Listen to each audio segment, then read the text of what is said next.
بسم اللہ الرحمن الرحیم۔ شروع اللہ کا نام لے کر جو بڑا مہربان نہایت رحم والا ہے۔ الف لام میم را۔ اے نبی، یہ کتاب الہی کی آیتیں ہیں اور جو کچھ تمہارے پروردگار کی طرف سے تم پر نازل ہوا ہے حق ہے، لیکن اکثر لوگ ایمان نہیں لاتے۔ اللہ وہی تو ہے جس نے ستونوں کے بغیر آسمان جیسا کہ تم دیکھتے ہو اتنے اونچے بنائے، پھر عرش پر جلوہ افروز ہوا اور سورج اور چاند کو کام میں لگا دیا۔ ہر ایک میعاد معین تک گردش کر رہا ہے۔ وہی دنیا کے کاموں کا انتظام کرتا ہے۔ اس طرح وہ اپنی آیتیں کھول کھول کر بیان کرتا ہے کہ تم اپنے پروردگار کے روبرو جانے کا یقین کرو۔ اور وہی ہے جس نے زمین کو پھیلایا اور اس میں پہاڑ اور دریا پیدا کیے اور ہر طرح کے میووں کی دو قسمیں بنائیں۔ وہی رات کو دن کا لباس پہناتا ہے۔ غور کرنے والوں کے لیے اس میں بہت سی نشانیاں ہیں۔ اور زمین میں کئی طرح کے قطعات ہیں ایک دوسرے سے ملے ہوئے، اور انگور کے باغ اور کھیتی اور کھجور کے درخت۔ بعض کی بہت سی شاخیں ہیں اور بعض کی اتنی نہیں ہوتی، باوجود کہ پانی سب کو ایک ہی ملتا ہے۔ اور ہم بعض میووں کو بعض پر لذت میں فضیلت دیتی ہیں، اور اس میں سمجھنے والوں کے لیے بہت سی نشانیاں ہیں۔ اگر تم عجیب بات سننی چاہو تو کافروں کا یہ کہنا عجیب ہے کہ جب ہم مر کر مٹی ہو جائیں گے تو کیا از سر نو پیدا ہوں گے؟ یہی لوگ ہیں جو اپنے پروردگار سے منکر ہوئے ہیں، اور یہی ہیں جن کی گردنوں میں طوق ہوں گے، اور یہی اہل دوزخ ہیں کہ ہمیشہ اس میں جلتے رہیں گے۔ اور یہ لوگ بھلائی سے پہلے تم سے برائی جلدی سے مانگتے ہیں، یعنی طالب عذاب ہیں، حالانکہ ان سے پہلے عذاب واقع ہو چکے ہیں۔ اور تمہارا پروردگار لوگوں کو باوجود ان کی بے انصافیوں کے معاف کرنے والا ہے، اور بے شک تمہارا پروردگار سخت عذاب دینے والا ہے۔ اور کافر لوگ کہتے ہیں کہ اس پیغمبر پر اس کے پروردگار کی طرف سے کوئی نشانی کیوں نازل نہیں ہوئی؟ اے نبی، تم تو صرف خبردار کرنے والے ہو اور ہر ایک قوم کے لیے رہنما ہوا کرتا ہے۔ اللہ ہی اس بچے سے واقف ہے جو عورت کے پیٹ میں ہوتا ہے، اور وہی پیٹ کے سکڑنے اور بڑھنے سے بھی واقف ہے، اور ہر چیز کا اس کے ہاں ایک اندازہ مقرر ہے۔ وہ چھپی اور ظاہر چیزوں کا جاننے والا ہے، سب سے بزرگ ہے، عالی رتبہ ہے۔ کوئی تم میں سے چپکے سے بات کہے یا پکار کر، یا رات کو کہیں چھپ جائے یا دن کی روشنی میں کھلم کھلا چلے پھرے، اللہ کے نزدیک برابر ہے۔ اس کے آگے اور پیچھے اللہ کے چوکیدار ہیں جو اللہ کے حکم سے اس کی نگرانی کرتے ہیں۔ اللہ اس نعمت کو جو کسی قوم کو حاصل ہے نہیں بدلتا جب تک کہ وہ اپنی حالت کو نہ بدلے، اور جب اللہ کسی قوم کے ساتھ برائی کا ارادہ کرتا ہے تو وہ پھر نہیں سکتی، اور اللہ کے سوا ان کا کوئی مددگار نہیں ہوتا۔ وہی تو ہے جو تم کو ڈرانے اور امید دلانے کے لیے بجلی دکھاتا اور بھاری بھاری بادل پیدا کرتا ہے، اور رعد اور فرشتے سب اس کے خوف سے اس کی تسبیح و تحمید کرتے رہتے ہیں۔ اور وہی بجلیاں بھیجتا ہے، پھر جس پر چاہتا ہے گرا بھی دیتا ہے، جبکہ وہ اللہ کے بارے میں جھگڑتے ہیں، اور وہ بڑی قوت والا ہے۔ کام کا پکارنا تو اسی کا ہے، اور جن کو یہ لوگ اس کے سوا پکارتے ہیں وہ ان کی پکار کو کسی طرح قبول نہیں کرتے، مگر اس شخص کی طرح جو اپنے دونوں ہاتھ پانی کی طرف پھیلا دے تاکہ دور ہی سے اس کے منہ تک آ پہنچے، حالانکہ وہ اس تک کبھی بھی نہیں آ سکتا۔ اور اسی طرح کافروں کی پکار بیکار ہے۔ اور جتنی مخلوقات آسمانوں اور زمین میں ہے، خوشی سے یا ناخوشی سے اللہ کے آگے سجدہ کرتی ہے، اور ان کے سائے بھی صبح و شام سجدے کرتی ہیں۔ ان سے پوچھو کہ آسمانوں اور زمین کا پروردگار کون ہے؟ تم ہی کہہ دو کہ اللہ۔ ان سے کہو کہ کیا تم نے اللہ کو چھوڑ کر ایسے لوگوں کو کارساز بنایا ہے جو خود اپنے نفع و نقصان کا بھی اختیار نہیں رکھتے؟ کہو کیا اندھا اور آنکھوں والا برابر ہیں؟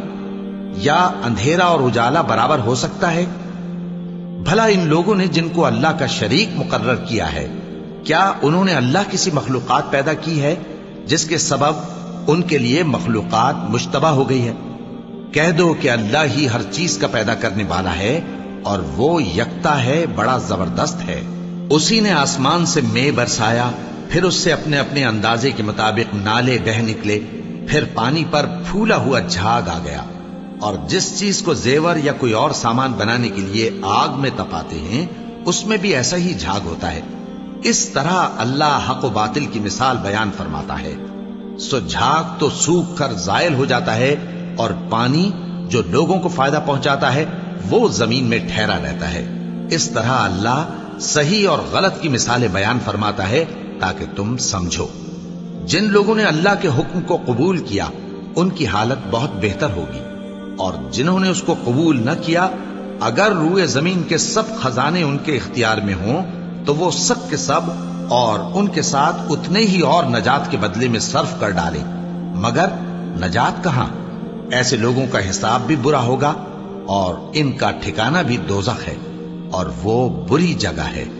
بھلا جو شخص یہ جانتا ہے کہ جو کچھ تمہارے پروردگار کی طرف سے تم پر نازل ہوا ہے حق ہے، وہ اس شخص کی طرح ہے جو اندھا ہے، اور سمجھتے تو وہی ہیں جو عقل مند ہیں، جو اللہ کے عہد کو پورا کرتے ہیں اور قول و قرار کو نہیں توڑتے، اور جن رشتوں کے جوڑے رکھنے کا اللہ نے حکم دیا ان کو جوڑے رکھتے اور اپنے پروردگار سے ڈرتے رہتے اور برے حساب سے خوف رکھتے ہیں، اور جو اپنے پروردگار کی خوشنودی حاصل کرنے کے لیے مصائب پر صبر کرتے ہیں اور نماز پڑھتے ہیں، اور جو مال ہم نے ان کو دیا ہے اس میں سے پوشیدہ اور ظاہر خرچ کرتے ہیں اور نیکی سے برائی کو دور کرتے ہیں، یہی لوگ ہیں جن کے لیے عاقبت کا گھر ہے، یعنی ہمیشہ رہنے کے باغات جن میں وہ داخل ہوں گے، اور ان کے باپ دادوں اور بیویوں اور اولاد میں سے جو نیکوکار ہوں گے وہ بھی بہشت میں جائیں گے، اور فرشتے بہشت کے ہر ایک دروازے سے ان کے پاس آئیں گے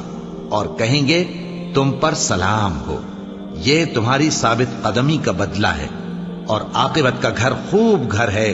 اور جو لوگ اللہ سے پختہ عہد کر کے اس کو توڑ ڈالتے اور جن رشتوں کے جوڑے رکھنے کا اللہ نے حکم دیا ہے ان کو قطع کر دیتے اور ملک میں فساد کرتے ہیں، ایسوں پر لعنت ہے اور ان کے لیے برا انجام ہے۔ اللہ جس کا چاہتا ہے رزق فراخ کر دیتا ہے اور جس کا چاہتا ہے تنگ کر دیتا ہے، اور کافر لوگ دنیا کی زندگی پر خوش ہو رہے ہیں، اور دنیا کی زندگی آخرت کے مقابلے میں بہت تھوڑا سامان ہے۔ اور کافر کہتے ہیں کہ اس پیغمبر پر اس کے پروردگار کی طرف سے کوئی نشانی کیوں نازل نہیں ہوئی؟ کہہ دو کہ اللہ جسے چاہتا ہے گمراہ کرتا ہے، اور جو اس کی طرف رجوع ہوتا ہے اس کو اپنی طرف کا رستہ دکھاتا ہے، یعنی ان کو جو ایمان لاتے اور جن کے دل اللہ کی یاد سے آرام پاتے ہیں ان کو۔ اور سن رکھو کہ اللہ کی یاد سے ہی دل آرام پاتے ہیں۔ جو لوگ ایمان لائے اور عمل نیک کیے ان کے لیے خوشحالی اور عمدہ ٹھکانہ ہے۔ جس طرح ہم پہلے پیغمبر بھیجتے رہے ہیں اسی طرح اے نبی ہم نے تم کو اس امت میں جس سے پہلے بہت سی امتیں گزر چکی ہیں بھیجا ہے، تاکہ تم ان کو وہ کتاب جو ہم نے تمہاری طرف بھیجی ہے پڑھ کر سنا دو۔ اور یہ لوگ رحمان کو نہیں مانتے، کہہ دو وہی تو میرا پروردگار ہے، اس کے سوا کوئی معبود نہیں، میں اسی پر بھروسہ رکھتا ہوں اور اسی کی طرف رجوع کرتا ہوں۔ اور اگر کوئی قرآن ایسا ہوتا کہ اس کی تاثیر سے پہاڑ چل پڑتے یا زمین پھٹ جاتی یا مردوں سے کلام کر سکتے تو کیا یہ لوگ ایمان لے آتے؟ بات یہ ہے کہ سب باتیں اللہ کے اختیار میں ہیں، تو کیا مومنوں کو اس سے اطمینان نہیں ہوا کہ اگر اللہ چاہتا تو سب لوگوں کو ہدایت کے رستے پر چلا دیتا؟ اور کافروں پر ہمیشہ ان کے اعمال کے بدلے آفت آتی رہے گی یا ان کے مکانات کے قریب نازل ہوتی رہے گی یہاں تک کہ اللہ کا وعدہ آ پہنچے۔ بے شک اللہ وعدہ خلاف نہیں کرتا۔ اور تم سے پہلے بھی رسولوں کے ساتھ تمسخر ہوتے رہے ہیں، تو میں نے کافروں کو مہلت دی، پھر میں نے ان کو پکڑ لیا، سو دیکھ لو کہ میرا عذاب کیسا رہا۔ تو کیا وہ جو ہر شخص کے اعمال کا نگراں و نگہبان ہے وہ بتوں کی طرح بے علم و بے خبر ہو سکتا ہے؟ اور ان لوگوں نے اللہ کے شریک مقرر کر رکھے ہیں، ان سے کہو کہ ذرا ان کے نام تو لو۔ کیا تم اسے ایسی چیزیں بتاتے ہو جو روئے زمین پر ہیں اور اسے معلوم نہیں، یا تم لوگ محض سطحی بات کی تقلید کرتے ہو؟ اصل یہ ہے کہ کافروں کو ان کے فریب خوبصورت معلوم ہوتے ہیں اور وہ ہدایت کے رستے سے روک لیے گئے ہیں، اور جسے اللہ